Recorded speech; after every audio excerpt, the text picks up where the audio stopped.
अस्सलाम वालेकुम नाज़रीन, एक नई वीडियो के साथ मैं हूं आपका मेज़बान रज़ा अब्बास। आज के इस वीडियो में हम बात करेंगे एक बार फिर से पाड़ा चिनार की सूरत हाल के हवाले से। लोअर कुरम और अपर कुरम में जो इस वक्त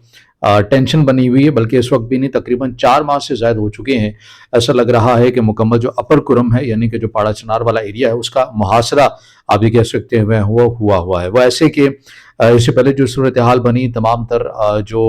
लड़ाइयाँ हुई, जो जंगी सूरत हाल वहाँ पर रही, उसके बाद जो सूबाई हुकूमत के इक़दामात के बाद हमें एक अमन मुआहिदा होता हुआ नज़र आया, और उसके ऊपर अमल दरामद की जब बारी आई तो उस वक्त भी लोअर कुरम से जो है वो अमन मुआहिदे की जो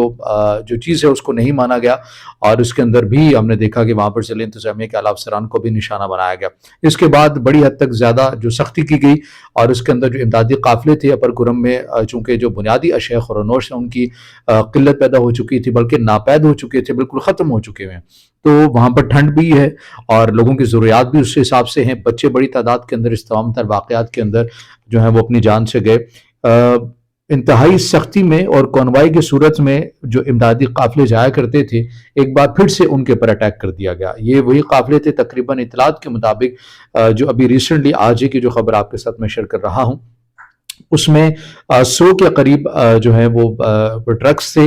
जो कि जा रहे थे मुख्तलिफ चीज़ें लेकर, अद्वियात लेकर, खाने पीने की चीज़ें लेकर, सब्जियां लेकर, तमाम जो बुनियादी अशिया ख़ुरनोश है वो लेकर अपर कुरम की जानिब रवान थे। मगर जो लोअर कुरम बगन का एरिया है, मंदोरी खेल का एरिया है, या जो दीगर जो एरियाज़ हैं जो लोअर कुरम के हैं, वहाँ पर एक बार फिर से बताया जा रहा है कि इन काफ़िलों को हिट किया गया है, निशाना बनाया गया है। और इसमें जो रुदाद एक सामने आई है, कहानी आप ये कह लें कि जो ड्राइवर था, जो कि इस काफ़िले के ऊपर चूँकि पहले अटैक किया गया, गोलियां मारी गई, तो ड्राइवर जो है वो ज़ख्मी हुआ।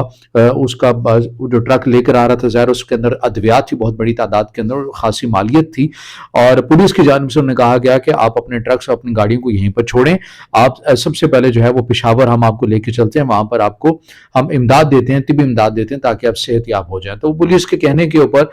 वो अपने ट्रक्स और इन गाड़ियों को छोड़कर उनके साथ गए, और फिर उन्हें ये इतलात मिलती है कि उनके ट्रक्स को लूट लिया गया है। जो वहाँ के लोग थे उन्होंने काफिले के ऊपर हल्ला बोला है, और जो सामान है वो लेकर चले गए हैं, और जो कुछ सामान रह गए हैं जलाने की इतलात भी सामने आ रही हैं। तो वही सूरत हाल बन रही है, एक पाड़ा चिनार की सूरत हाल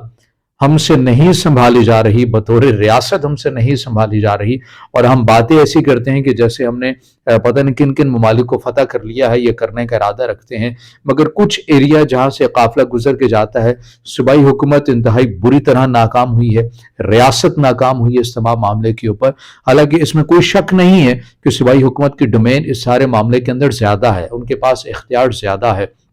मगर हम ये भी जानते हैं, जो शहरी सवाल उठा रहे हैं कि आखिर क्या वजह है कि कहीं भी कुछ भी मामला हो तो रियासत बड़ी मुतहरिक हमें नजर आती है, मगर इस मामले के ऊपर इतनी लाशें गिर चुकी हैं, इतने बच्चे मर चुके हैं, चाहे वो अपर कुरम से हो चाहे वो लोअर कुरम से हो। मगर क्या वजह है आखिर कि रियासत इस मामले के ऊपर, या रियासत अपनी रिट को मनवाने के लिए कोई ठोस इक़दामात नहीं कर रही। इसके साथ साथ लोग जो है वो गम गुस्से में पाए जाते हैं। लोग ये राय भी मौजूद है कि हमें जो हमने एहतजाज का सिलसिला पूरे मुल्क के तूल अर्ज में शुरू कर रखा था, हमें वो नहीं ख़त्म करना चाहिए था। और जिन्होंने ख़त्म करवाया, यानी कि अल्लामा राजा नासिर अब्बास के ऊपर ज़्यादा तनकीद की जा रही है कि वो इस सारे मामले के ऊपर थे, उन्होंने एहतजाज ख़त्म करवाया, उनके ऊपर भी तनकीद की जा रही है कि आप बताएं कि आपने जो एहतजाजात ख़त्म करवाए हैं, अब इसकी वजह क्या है। और ये देखें कि सूरत हाल तो फिर से वही होगी। तो लोग हम गुस्से की हालत में एक बार फिर से, खुदा न खासा हमारा मुल्क दोबारा उस आग की जानिब जाए, मगर उस आग के बहुत करीब भी है, जब लोगों के पास बुनियादी अशिया ख़ुरनोश नहीं होंगी,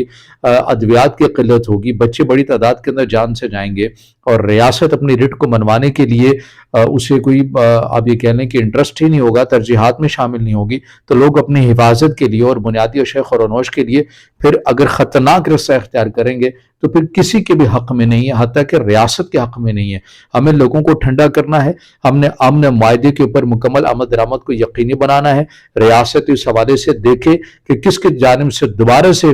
इस मुआहिदे की खिलाफ वर्जी की गई है, उनके अगेंस्ट ऑपरेशन होना चाहिए, उनके अगेंस्ट ठोस इक़दामात होने चाहिए, और कोई रस्मी इक़दामात नहीं होने चाहिए कि एक दिन आप कार्रवाई करते हैं तो हफ्ता सुकून से गुजरता है, फिर अगले हफ्ते कुछ ना कुछ हो जाता है। अगर ऐसे अनासिर हैं जो कि फितनतुल खवारिज हैं, यानी कि कलदम टीटीपी ऐसे गांव के अंदर आकर आबाद हो गए तो आप उनके अगेंस्ट कार्रवाई करें। ये तो रियासत के कसूरी फैसला है कि फितनतुल खवारिज के खिलाफ हम लड़ रहे हैं और लड़ेंगे। अगर इन जगहों पर आकर फितनतुल खवारिज के लोग आकर आबाद हो गए हैं और वो मुल्क के अमन अमान की फ़ज़ा को मुतासिर कर रहे हैं, तो रियासत तो सबसे पहले सरहदी इलाकों से बाहर देखने की बजाय सरहद के अंदर इन अनासर का सफाया करे, ताकि हमारे मुल्क की जो अमन अमान की जो फ़ज़ा है उसे कायम रखा जा सके।